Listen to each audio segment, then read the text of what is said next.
जिंदगी में कोई रिस्क नहीं लेना, ये सबसे बड़ा रिस्क है। जहाँ पे राह है वहाँ पे चाह है। If there is a will there is a way. अगर आप कोई जिंदगी में रिस्क नहीं लेना चाहते हैं तो आप जिंदगी में आगे बढ़ नहीं सकते। लेडीज एंड जेंटलमैन, मेरा नाम शेख यासीन है। मैं एक business coach, consultant, international corporate trainer और मोटिवेशन स्पीकर हूँ। आज मैं जो टॉपिक पे बात कर रहा हूँ वो टॉपिक ये है, एंटरप्रेन्योरशिप के लिए स्किल्स क्या चाहिए। आपको पता है अभी सब लोग एंटरप्रेन्योरशिप की बात करें। एंटरप्रेन्योरशिप होती क्या है? एंटरप्रेन्योरशिप का मतलब ये है एक इंडिविजुअल जो मार्केट में नए आइडियाज, क्रिएटिव आइडियाज, नए बिजनेस आइडियाज लेकर आता है और मार्केट को एक्सपैंड करता है, पूरी रिस्क की कैपेसिटी रखता है और हाई रिवॉर्ड्स, हाई प्रॉफिट लेना चाहता है। वो एक बड़ा रिस्क टेकर रहता है और हाई रिवॉर्ड के लिए भी तैयार रहता है। उसको कहते हैं एंटरप्रेन्योर्स। आज इंडिया में हर बंदा जो ग्रेजुएट होकर निकल रहा है, वो इंजीनियरिंग से होने दो या IIM से होने दो या IIT से होने दो, उसका एक ही सपना है कि वो एंटरप्रेन्योर बनना चाहता है। तो आज इंडिया में एंटरप्रेन्योरशिप के लिए बहुत ज्यादा बढ़ावा दिया जा रहा है। गवर्नमेंट ऑफ इंडिया ने भी बहुत सारे इनिशिएटिव लिए हुए हैं जो एंटरप्रेन्योरशिप को बढ़ावा दे रहे हैं।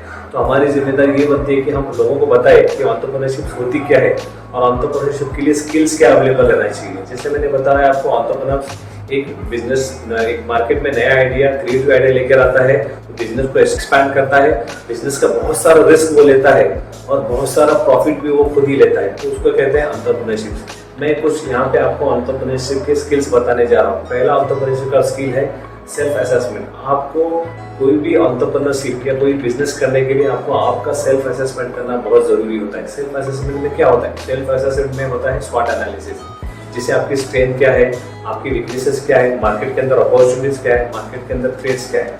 अगर आप आपका सेल्फ असेसमेंट करेंगे तो आपको पता चलेगा कि आप कौन सा बिजनेस किस तरीके से कर सकते हैं और बिजनेस के लिए अपॉर्चुनिटीज क्या है, बिजनेस में थ्रेट्स क्या अवेलेबल होने वाले हैं और आप इसको सर्वाइव कैसे करेंगे, रिस्क कैसे लेंगे। सेकंड मोस्ट इंपॉर्टेंट एंटरप्रेन्योरशिप होता है लॉन्ग टर्म प्लानिंग। आपको जैसे पता है बिजनेस शॉर्ट टर्म के लिए नहीं किया जाता है। बिजनेस 10 दिन, 1 महीना, 1 साल के लिए किया जाता है। तो बिजनेस 5 साल, 10 साल, 15 साल, 20 साल के लिए किया जाता है। तो इसके लिए आपको प्रॉपर प्लानिंग की जरूरत पड़ेगी। प्लानिंग में क्या आएगा? आपका बिजनेस का मिशन क्या रहेगा, बिजनेस में विजन क्या रहेगा, बिजनेस के शॉर्ट टर्म ऑब्जेक्टिव क्या रहेंगे, बिजनेस के लॉन्ग टर्म ऑब्जेक्टिव क्या रहेंगे, आपका टारगेट ऑडियंस क्या रहेगा, आपके प्रोडक्ट क्या रहेंगे, आपका इंडस्ट्री कौन सा रहेगा। तो इसके लिए आपको प्रिसाइज प्लानिंग की बहुत जरूरत पड़ेगी। तीसरा सबसे इंपॉर्टेंट एंटरप्रेन्योरशिप स्किल्स होता है लीडरशिप क्वालिटी। आपको पता है कोई भी बंदा एक बिजनेस नहीं कर सकता जब तक उसके अंदर लीडरशिप क्वालिटीज नहीं होती। लीडरशिप क्वालिटीज क्या होती है? लीडरशिप क्वालिटीज ये होती है कि आपको आपका टीम मैनेज करना चाहिए। यू हैव टू नो आपका काम कैसे डिवाइड करना चाहिए, कैसे डेलीगेट करना चाहिए और लोगों के पास से आपका काम कैसे कराना चाहिए। ये होता है लीडरशिप क्वालिटी। और बिजनेस को पूरी तरह से लीड करना, उसमें रिस्क भी आ गया, उसमें अपॉर्चुनिटीज भी आ गए, उसमें थ्रेड्स भी आ गए। तो लीडरशिप क्वालिटी आपको यही शो करती है कि आप ये थ्रेड्स, अपॉर्चुनिटीज को कैसे लेके जा सकते हैं, बिजनेस को कैसे मैनेज कर सकते हैं।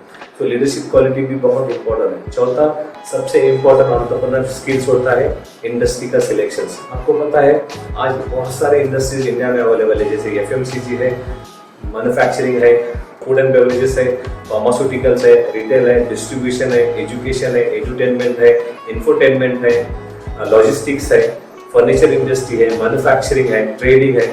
आपको इंडस्ट्री का सिलेक्शन बहुत इंपॉर्टेंट है क्योंकि आपको पता होना चाहिए कि इंडस्ट्री कौन सी सस्टेनेबल है, जहाँ पे आप अपना लॉन्ग टर्म विजन रख सकते हैं। तो इंडस्ट्री का सिलेक्शन बहुत इंपॉर्टेंट होता है। आपको पता होना चाहिए कि भी इंडस्ट्री कौन सी सस्टेनेबल है और बिजनेस को कैसे आगे लेके जा सकते हैं। इंडस्ट्री में आप अपना कंट्रीब्यूशन कैसे कर सकते हैं, आपकी एकेडमिक क्वालिफिकेशन कितना इंपॉर्टेंट करती है, आपका एक्सपीरियंस और एक्सपर्टीज कितना मैटर करती है इंडस्ट्री का सिलेक्शन करने के लिए। पांचवा सबसे इंपॉर्टेंट एंटरप्रेन्योरशिप स्किल्स ये होता है कि प्रोडक्ट का सिलेक्शन। एज यू नो हर एक प्रोडक्ट का एक लाइफ साइकिल होती है। मार्केट में जो भी प्रोडक्ट होती है उसके एक particular life cycle, life pattern होता है। प्रोडक्ट जैसे मार्केट में आता है तो इनोवेटिव स्टेज पे होता है। प्रोडक्ट धीरे धीरे ग्रो करता है तो मैच्योर होता है। मैच्योर होने के बाद में प्रोडक्ट एक सस्टेनेबल लेवल पे जाता है, उसके बाद में डिक्लाइन होती है। तो आपको प्रोडक्ट की लाइफ साइकिल का होना बहुत जरूरी है क्योंकि आपको इसमें इन्वेस्टमेंट के लिए आपको क्लियर कट आइडिया आ जाएगी कि भी मैं ये प्रोडक्ट में कितना इन्वेस्टमेंट करेगा तो मेरा ROI कितना निकल सकता है। तो प्रोडक्ट का सिलेक्शन भी बहुत इंपॉर्टेंट है। छठा सबसे इंपॉर्टेंट एंटरप्रेन्योरशिप होती है कि रिस्क टेकिंग एबिलिटी। जैसे मैंने आपको बताया एंटरप्रेन्योर्स का मतलब ही होता है कि रिस्क लेना है। क्योंकि नॉर्मल आदमी रिस्क नहीं लेगा तो बिजनेस नहीं करेगा, लेकिन एंटरप्रेन्योर्स की सबसे बेस्ट क्वालिटी होती है कि वो हमेशा रिस्क एबिलिटी रखता है। और रिस्क भी आपको कैलकुलेटेड रिस्क लेना पड़ेगा। कोई भी बिजनेस में आप ऐसे ही पैसा नहीं लगा सकते जब तक आपको उसका ROI, उसका ऑपरेशनल एक्सपेंसेस क्या होता है, उसकी कैपिटल एक्सपेंसेस क्या होता है, उसका ROI मॉडल कैसा है, बिजनेस का इंडस्ट्री कैसी है, बिजनेस का प्रोडक्ट लाइफ साइकिल कैसी है, इसके बाद में आपको पता चलेगा कि आपकी रिस्क कितना लेना चाहिए और रिस्क कैलकुलेटेड रिस्क लेना चाहिए, जहाँ पे आपको पता होना चाहिए कि भी अगर मैं इतना इन्वेस्टमेंट करूंगा तो हो सकता है मेरे को इतना लॉस हो सकता है, अगर प्रॉफिट होगा तो अच्छा ही होगा। तो risk taking ability is very important entrepreneurship skills. Entrepreneurs वही होता है जो रिस्क लेता है। मैंने जैसे आपको स्टार्ट में बताया कि रिस्क, जिंदगी में रिस्क नहीं लेना ये भी सबसे बड़ा रिस्क है। तो if you take high risk high profit, low risk low profit, तो आपको कहीं ना कहीं किसी न किसी मोड पे तो आपको बिजनेस में रिस्क लेना ही पड़ेगा और ये स्किल्स आपके पास रहना बहुत जरूरी है। सातवां सबसे इम्पोर्टेंट एंटरप्रेन्योरशिप होता है कम्युनिकेशन स्किल्स। कम्युनिकेशन स्किल्स क्या होता है? आपका टेक्निकल इन्फॉर्मेशन क्या है, टेक्निकल नॉलेज क्या है, how you to communicate that information to the customers, to the target audience. आपके टारगेट ऑडियंस को आप आपके प्रोडक्ट के बारे में पिच कैसे कर रहे हैं, सेल्स की पिच कैसे बना रहे हैं, प्रोडक्ट की पिच कैसे बना रहे हैं, कस्टमर सर्विस को कैसे प्रोवाइड कर रहे हैं। तो ये आपको कम्युनिकेट करना आना बहुत जरूरी है। Communication is one of the most important entrepreneurship skills. ये आपको डेवलप करना बहुत ही जरूरी है। इसके बाद में आठवां सबसे इम्पोर्टेंट एंटरप्रेन्योरशिप ये है सेल्स स्किल्स। आपको पता होना चाहिए कि आपका प्रोडक्ट की इंफॉर्मेशन क्या है, प्रोडक्ट की फीचर क्या है, प्रोडक्ट की स्पेसिफिकेशन क्या है, प्रोडक्ट के बेनिफिट्स क्या है, प्रोडक्ट के डिसएडवांटेज और एडवांटेजेस क्या है। ये आपको सेल्स पिच में बताना पड़ेगा, सेल्स के आइडियाज में बताना पड़ेगा, सेल्स का फनल क्रिएट करना पड़ेगा। सेल्स के बहुत सारे स्ट्रैटेजी होते हैं। मैं आपको बता रहा हूँ, आप अगर आपके प्रोडक्ट के बारे में 100% कन्विक्शन है तो आप अच्छे से सेल्स कर सकते हैं। और सेल्स ये सबसे बड़ा इम्पोर्टेंट चीज़ होती है बिजनेस के अंदर। जितना ज़्यादा सेल्स करोगे उतना ज़्यादा प्रॉफिट बढ़ेगा, रिन्यू होगा। तो इसके लिए सेल्स का स्किल होना बहुत ज़रूरी है और एंटरप्रेन्योरशिप के लिए सेल्स के स्किल बहुत ज़्यादा मैटर करता है और आपको सेल्स स्किल्स डेवलप करना पड़ेगा। बहुत सारे मार्केट में स्ट्रैटेजीज अवेलेबल है। You have to do lot of research on that to learn lot of sales skills. So 9th most important जो एंटरप्रेन्योरशिप जो होती है मार्केटिंग स्ट्रैटेजी। आपको पता है आपके मार्केटिंग स्ट्रैटेजी में आपका प्रोडक्ट कैसा है, आपका प्लेस क्या है, आपकी प्राइसिंग क्या है, आपके कॉम्पिटिशन कौन कौन है, ये सब को आपको देखना पड़ेगा। इसके हिसाब से आप अपनी मार्केटिंग स्ट्रैटेजी तैयार कर सकते हैं। आपकी मार्केटिंग स्ट्रैटेजी में आपकी USP, यूनिक सेलिंग प्रोपोजिशन क्या है, ये आपको कस्टमर को बताना पड़ेगा। मार्केटिंग स्ट्रैटेजी में you have to catch the nerves, मतलब आपको कस्टमर की नीड, वांट्स और बर्निंग प्रॉब्लम क्या है ये समझना पड़ेगा। इसी के ऊपर आपको मार्केटिंग स्ट्रैटेजी पूरी तैयार करनी पड़ेगी। मार्केटिंग स्ट्रैटेजी बहुत ज़्यादा डिपेंड करती है आपके बिजनेस के लिए।